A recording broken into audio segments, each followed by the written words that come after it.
వరకు ఈ పినపాక నియోజకవర్గ ప్రజలు నక్సలైట్ల మధ్య పోలీసుల మధ్య అనేక సమస్యలు ఎదుర్కొని ఇబ్బందులు గురై ప్రాణాలు పోగొట్టుకున్నటువంటి సందర్భం మేము చూసాం.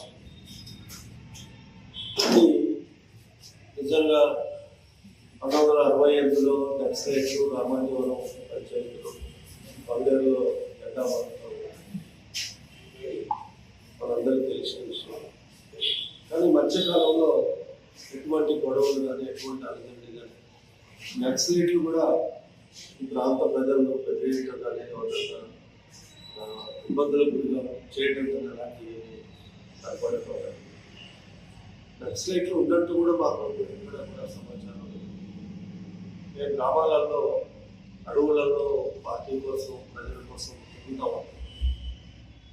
నక్సలైట్ కూడా అక్కడ అర్జెంట్ చేసినట్టు కానీ ఇబ్బందులు చేసినట్టు అనుకోకుండా ఉదయం 6 గంటలకు మరి పర్లగూడెం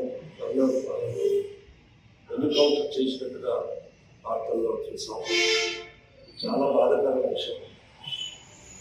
నిజంగా నక్సలైట్లు ప్రాంతంలో ఉన్నట్లయితే పోలీసులు కూడా ఒకేసారి అంతా ఎన్కౌంటర్ చేసి చంపేసుకునేంత అవసరం లేదేమో అని నేను వాళ్ళతో చెప్తున్నట్టు మాట. ఒక దశలో పోలీసులు కూడా తొందరపడ్డారని నాకు అనిపిస్తాను. నేను 1972 నుంచి రాజకీయాల్లో ఉన్నాను.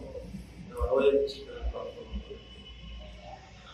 అనేక సందర్భంలో నక్సలైట్తో గొడవపడ్డ రోజులు, పోలీసులతో కూడా గొడవపడి అనేక సందర్భాలు అనేక గ్రామాల్లో ప్రజలు హింసిస్తూ ఉంటే కొడతా ఉంటే వెళ్ళి గొడవపడి పోలీసులు వెళ్ళి తిరుగుబాటు చేసి ఈ ప్రాంత ప్రజలను కాపాడుకున్న సందర్భంలో కూడా అనేక మంది గ్రామాలకు వెళ్తే పోలీసు జీప్ చూస్తే ఇళ్లకు తాళాలు వేసి పారిపోయినటువంటి సందర్భాలు. నక్సలైట్లు వస్తే అర్ధరాత్రులు పోలీసులు వస్తారని ప్రజలు రాత్రులు కూడా ఇళ్లలో ముందు కూడా లేరనిపించుకునేటువంటి సందర్భాలు. వాటన్నిటిని నివారించడంలో కమ్యూనిస్ట్ పార్టీగా మేము గ్రామాలలో మేము అడవులలో తిరిగి శాశ్వతమైన వాతావరణాన్ని కల్పించినటువంటి సందర్భాలు చూసాం. మేము కూడా చేతులారా మేము చూసాం మా పార్టీ.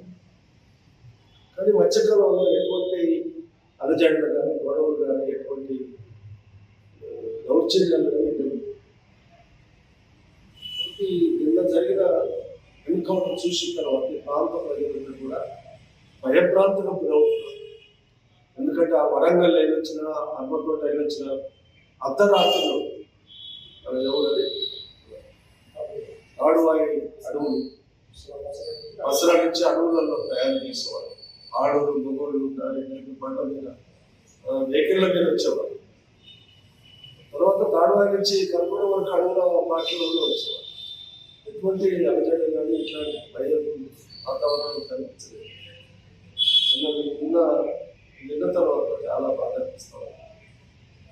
ప్రభుత్వాలు కూడా కేంద్ర ప్రభుత్వం అమిత్ షా గారు మొన్ననే స్టేట్మెంట్ ఇచ్చారు. నక్సలైట్ పూర్తిగా తుడిచిపెడతామని ఒక మాట రావడం, మొన్న మధ్యప్రదేశ్లో 9 మంది చంపేయడం, ఇవాళ మా ప్రాంతంలో ఇక్కడ 6 మంది చంపేయడం, ఇవన్నీ చూస్తే పోలీసులు కూడా గాయాలని చెప్తా ఉన్నాం. ఏదైనా కూడా ఎన్కౌంటర్ అనేది కూడా అవసరం లేదేమో అని నేను బాధించుకుంటున్నాను. ఈ విషయంలో పోలీసులు కొద్దిగా తొందరపడ్డారనే ఆవేదన కూడా నాకు ఉంటాను.